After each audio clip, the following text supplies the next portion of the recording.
The first 6 years of my economic life, I wound up broke. Second 6 years, I wound up rich. Someone says, don't you have to do the second 6 years like you did the first 6 years? And jot this down. No.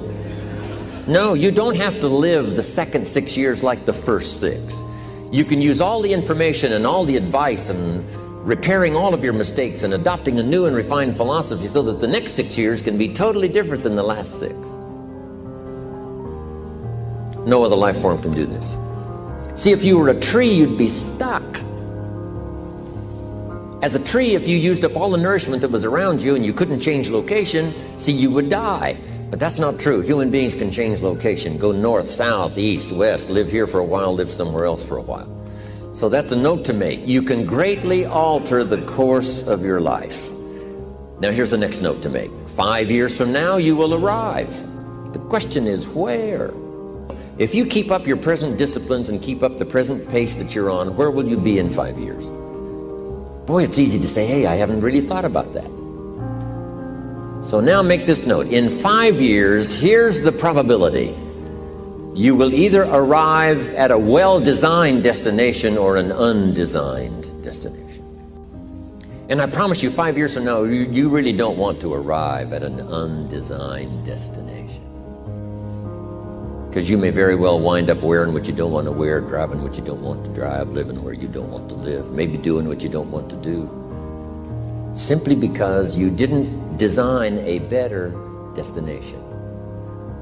Now, sometimes after we've lived a few years now to repair our mistakes and get back on track seems like a tough job.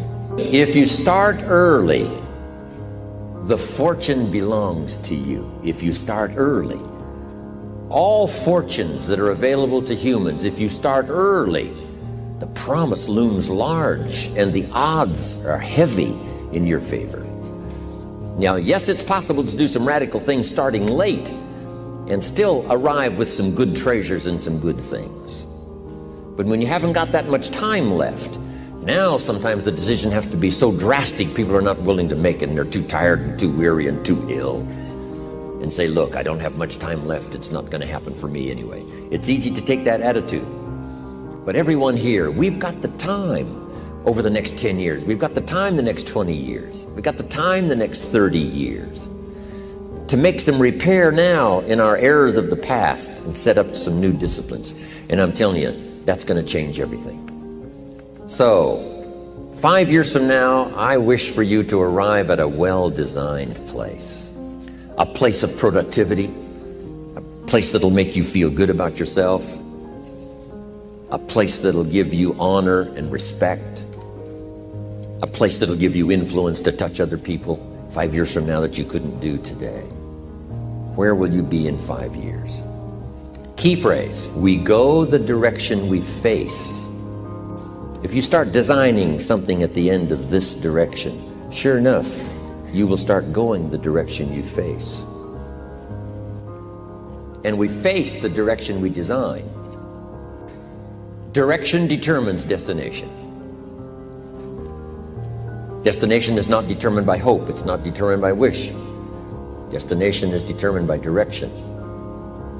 You cannot change destination overnight. But here's what you can change today, and overnight, you can change direction. And it is so fascinating what a little small change of direction will do. A few decisions in discipline, a few decisions in learning, a few decisions in change of behavior, change of habit, a few decisions in setting goals that you've sort of let drift before. Like I did at age 25, didn't have a list. I immediately started to change that. And I immediately started to change my direction so that very quickly, I started heading this direction. In less than 7 years, I was a millionaire.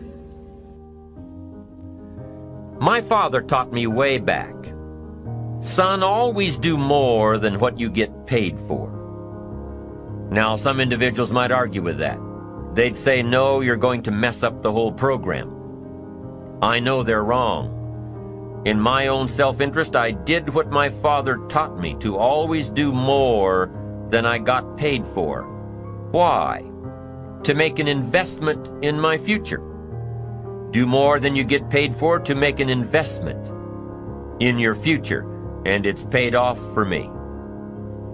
If you're wanting that big promotion, are you going to go up to your boss and say, just give it to me?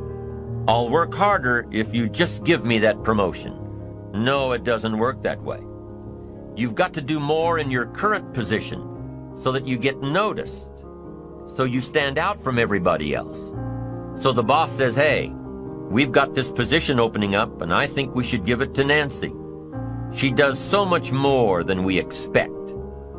Just imagine what she'll do if we give her this promotion. You've got to do more than you're paid for. You've got to. It's an investment in your future. It's one thing to make a sale. I'm telling you, if you make a sale, you'll make a living. All of us have found ways to make a living. What got interesting for me early on was to figure out ways to make a fortune. You'd say, well, Mr. Rohn, how would I deserve to make a fortune? It's easy. Render fortunes of service. People will do things you cannot believe for people who give them good service. Here's one of the greatest gifts you can give anybody, the gift of attention. In return, they will do extraordinary things for your career, take you by the hand, and lead you to more people than you could meet by yourself. Always do more than you get paid for. Life responds to deserve, not need. Life was not designed to give us what we need. Life was designed to give us what we deserve. Once you understand that little life principle in your own self-interest, I'm telling you, it's life-changing. The ancient law does not go like this. If you need, you will reap. No, it doesn't work that way. A lot of people out there are hoping it works that way, but no, it doesn't. The ancient law goes like this. If you plant, you will reap. If you sow, you will reap. Somebody says, well, I really need to reap. Well, then you really need to plant in your own self-interest. Your own self-interest needs to be educated in how to plant, how to do it so everybody wins. Because life doesn't respond to need. You can't go to the soil and say, I need a crop. The soil just smiles at you. And here's what the soil says. Don't bring me your need, bring me some seed.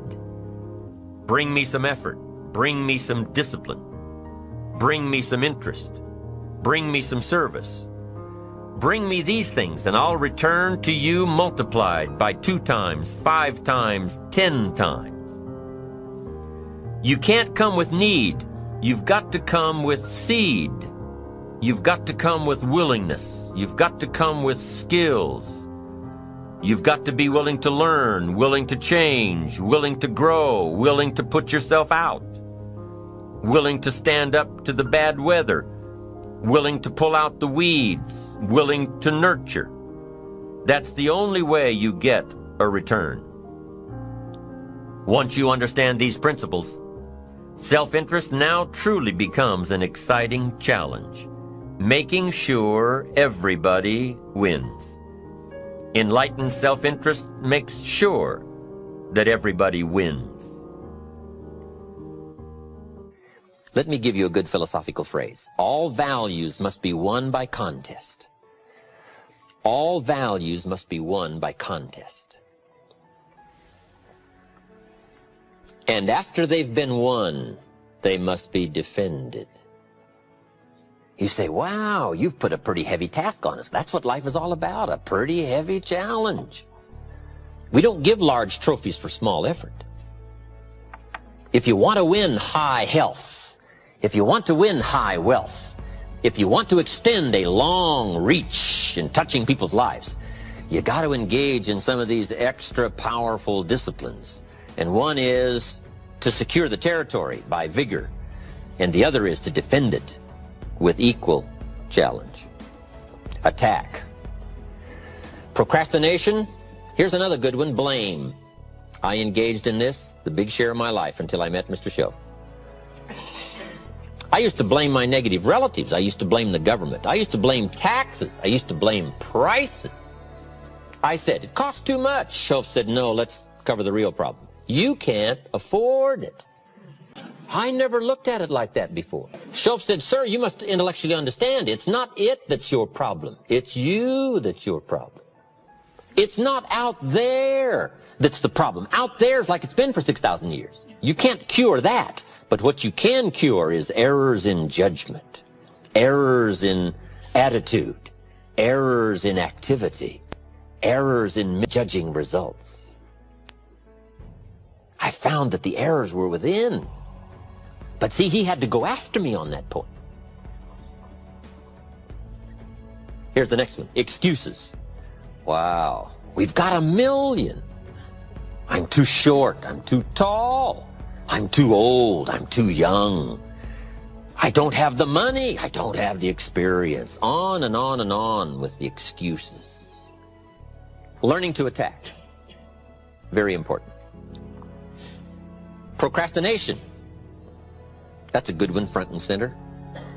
We've got to attack procrastination because it's so insidious.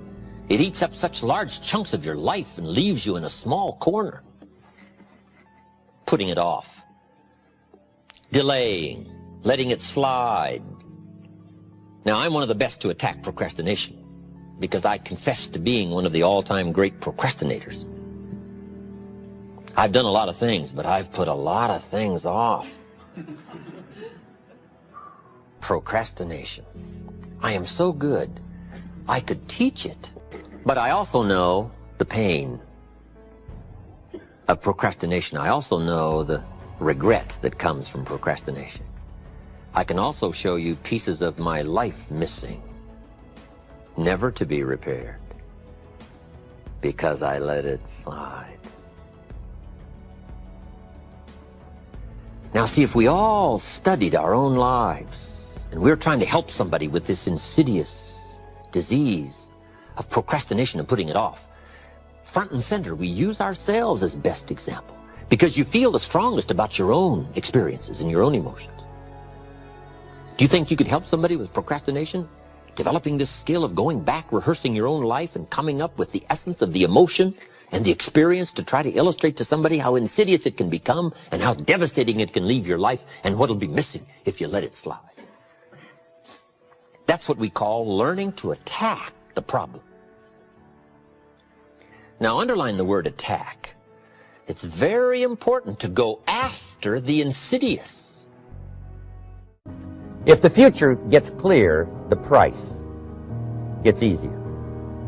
Because you got to remember, for every promise, there's a price to pay. Everybody's got to pay the price. Everybody's got to do the deal. Everybody's got to do the disciplines. Everybody has to pay. But here's what I've discovered. If the promise is clear and powerful, the price is easy to pay. The price is some classes. The price is a few books. The price is a few disciplines. The price is finding something that'll make your life better, make you grow, make you change, make you develop. So the first part of the key is to design the promise. Then, what is the price to pay? I'm telling you, the price will be easy. Anybody in my audience can pay, no matter where you are, where you come from. Color doesn't matter, religion doesn't matter, where you grew up doesn't matter, circumstances don't matter. I'm telling you, if you'll make the promise of the future clear for yourself, the things you want, the places you want to go, the things you want to have, the person you want to become, the skills you want, the homes you want, the future you want, the friends you want, all of the values of life that you could possibly want. If you'll make that clear, make those lists, and be serious about it, I promise you it's an easy price to pay. Anybody can pay it. And the best advice I can give you is, if I can do it, you can do it. Farm boy from Idaho, raised in obscurity, I changed my life, turned it upside down, turned it all around, found economics, found future, found promise, and if I can do it, you can do it. So, start setting your goals and see if you can't get a better excitement going for the things you want to accomplish for the future. One of the major reasons for setting goals is for what they make of you in achieving them. My teacher advised me when I first got started at age 25, he said, Jim, why don't you set a goal to become a millionaire? He said, it's got a nice ring to it, you know, enough zeros to impress your accountant. And he said, I'm here to help you. You're only 25 years old. You've been to 1 year of college. You've got a beautiful family, every reason to do it. Why don't you set a goal to become a millionaire? And he said, here's why. And I thought, he doesn't need to teach me why. Wouldn't it be nice to have $1 million? He said, no, then you'll miss it. He said, here's why. For what it will make of you to achieve it. I'm telling you, that statement changed my life. Set the kind of goals that will make something of you to achieve them. He said, now, once you become a millionaire, what's important is not the money. I thought, that's kind of strange teaching. He said, honest, it isn't important. He said, you could just give the money away. Now, I did better than that. I lost it all. By the time I was 31, I was a millionaire. By the time I was 33, I was broke. But when I lost all my money, guess what? I found out Mr. Schoaf was right. What was valuable was not the money. What was valuable was what I became to earn the money. The skills I had, the knowledge I had about the marketplace, the values that I had going for me. They were more valuable than the money. And here's an important statement to remember. It's not what you get that makes you valuable. It's what you become. So part of the key here is to set the kind of goals that will make something of you. Don't set them too low so that you don't have to grow and you don't have to read and you don't have to try and you don't have to stretch. Don't set them too low. And then don't sell out. Don't go for something that's going to cost you your virtue or cost you your values or sell out your principles. There's a good middle road here to follow. Goals that will inspire, goals that will help you grow, change, develop, and become better than you are. Okay, now let's talk about financial independence. How to become rich by 40, 35 if you're extra bright, much sooner if you find an opportunity like I did. Let me show you how I did it.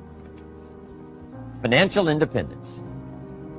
I like the phrase financial independence. Some people are a little bit concerned about using the word becoming rich or becoming wealthy, and I can understand that. I struggled a little bit with this. Is it okay to go for becoming rich, go for becoming wealthy? And maybe that's a bit too strong a word or strong a term. So here's what I've come up with that I think is comfortable for me, and that is how to become financially independent. I think it's every person's heritage here, especially in America, to become financially independent. Now, let me give you my definition of financial independence. Financial independence is the ability to live from the income of your own personal resources. Financial independence. Now it depends on how you want to live. If you need $2,000, $3,000 a month, if you need $4,000 or $5,000 a month, if you need $10,000 a month, some people may need, $100,000 a month. But whatever you would need to live, and you could earn that living from the income of your own personal resources, that's what I call financial freedom, financial independence. And let me show you how to acquire it. If you start at age 15, between ages 15 and 35 is 20 years. And in my personal opinion, based on my own studies and my own experience, 20 years, in my opinion, is enough time to become financially independent. If you're not, you don't live in the wrong country. Probably what's happened is you have the wrong plan. And it's easy to be a nice person with the wrong plan. I found that when I was 25 years old. I was broke at age 25, and I was a nice guy. You would have liked me. But I'm telling you, my plans up until then, especially my financial plan, left me broke. I totally changed it the next 6 years, and I became financially independent. So I know what I'm talking about. It is possible in a reasonable amount of time, 15 to 35, whatever, 20 years time, enough time. You can do it in a much shorter period of time, like I did if you want to. But this is a reasonable enough time. But here's number one. First of all, you got to have the right philosophy. Philosophy is our ability to gather knowledge and sort through it and decide what's valuable. To develop a philosophy about life, a philosophy about our health, a philosophy about our family relationships, a philosophy about economics. And if you develop the right philosophy, that's what helps to set this sail so that in 6 years it takes you where you want to go instead of winding up like I did that first 6 years of my economics, broke, no money, empty bank account. The right philosophy. Now let me give you a couple of philosophies to consider. Here's the first one. It's called the philosophy of the poor. And here it is. Poor people usually spend their money and invest what's left. That's the philosophy of the poor. Now here's the philosophy of the rich. Rich people invest their money and spend what's left. And here's the startling answer. It really doesn't matter what the amount is. What's most important is not the amount. What's really important is the philosophy. So I would ask you to adopt this philosophy of spending after you have invested. Invest first, then spend. And I've got a little formula that I'm going to share with you. Now, what should a child do with a dollar? I mean, there's a lot of debate going on, I'm sure, across the country on what a child should do with a dollar. Here's one opinion. It's only a child and it's only a dollar. What difference does it make? Well, in my opinion, it makes all the difference in the world. A person's economic future starts with a child with a dollar. Somebody says, oh, no, you're only young once. Let him spend it all. Well, when would you hope that would stop? Somebody says, well, wait till he's 50 and broke like me, and then he'll learn. Well, no, we don't want to wait that long. If I would have known earlier than age 25, I would have changed. In high school, if they would have had classes called Wealth 1, Wealth 2, I'd have taken both classes. I would not have waited until age 25. So, the earlier the better. So, what should a child do with a dollar? Here's the simple premise to begin with. Don't spend it all. And if a child wants to spend the whole dollar, you got to say, hey, don't spend it all. Don't spend it all. They'll say, why not? It's my dollar. I earned it. You say, I know you earned it, but don't spend it all. They'll still say, why not? Say, let me show you why not. So you put them in your car, take them to the other side of town, and show them where people live that spend the whole dollar. Just drive them around. Kids learn best by visual. Just drive around and say, would you like to live here? Kid says, no. Would you like to live like these people live? Kid says, no, no. Then you can't spend the whole dollar. So, kids will get the message. So, take them to the other side of town and show them around, unless you already live there, and then just show them around. Anyway, don't spend the whole dollar. Now, let me give you my best view of what to do with a dollar. And I promise you, if you started at age 15, now if you're over 15, right, you've still got plenty of time. You still got 20 years. If you're 30, you still got 20 years. I mean, you still got plenty of time to start what I'm about to share with you. What to do with a dollar. Here's my first bit of advice. Never spend more than 70 cents. Never spend more than 70 cents. Now, you got to pick some number, and the number you pick is going to be determined by your philosophy. It's going to be determined by what you've been taught or your experience teaching yourself. When I first met my teacher, Mr. Schoaf, I was at about 110% of each dollar. I'm down at budget finance, hawking my furniture and my car one more time. And then I learned a whole better formula for financial independence. Number one, don't spend more than 70 cents. Now, kids say to me, well, okay, what do I do with the other 30 cents? And here's what I teach them. 10 cents for charity. Charity or church, or helping people that can't help themselves. 10 cents to support worthy projects. Projects that you feel good about. 10 cents out of every dollar. It's called being generous with part of what you've taken out of society. Now, in my opinion, nothing teaches us character better than generosity. No class, no teacher, no book teaches character better than generosity. And the best time to start is when the amounts are small. And I know if kids learn these lessons well, they'll give a dime out of a dollar, help people that can't help themselves, support worthy projects. Or if you belong to a church, they teach tithe, piece of. That's very important. Now, because when the amounts get larger, sometimes it's a little more difficult. Giving 100,000 out of a million, someone says, oh, if I had a million, I'd give 100,000. I'm not sure. That's a lot of money. So the time to start is when the amounts are small. 10 cents out of the dollar.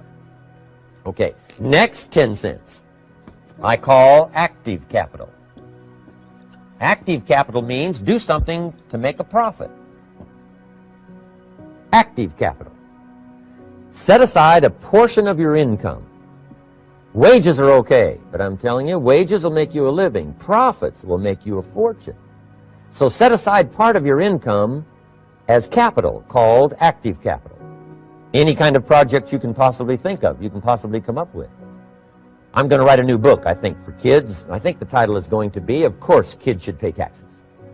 It's kind of an interesting title. In California, kids do pay taxes. When a child walks into 7-Eleven, buys something that costs $1, the proprietor says, give me 7 more pennies.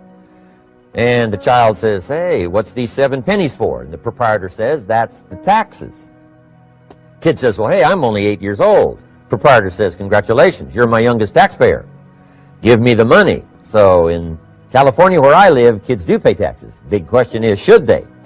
And my book will answer that question. Of course, kids should pay taxes. Nothing is for free. If you want to ride your bicycle on the sidewalk instead of in the mud, you got to pay the 7 pennies. Nothing is free, so we all have to pay. So, 10 cents out of your living, out of the money you earn, set aside for capital. Capital to try your best to show a profit. And in my book, it's going to be all kinds of ways kids can make money, right? 2 bicycles, one to ride and one to rent. I mean, you know, it doesn't take long to figure out some enterprise that'll start making a profit. Then you must jot this down if you're taking notes. Profits are better than wages.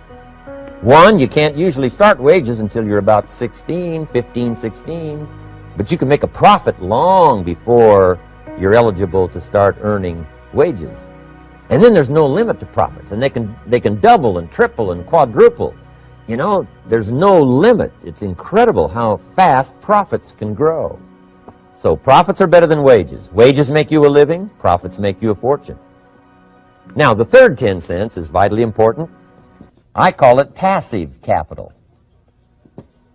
Capital you let somebody else use.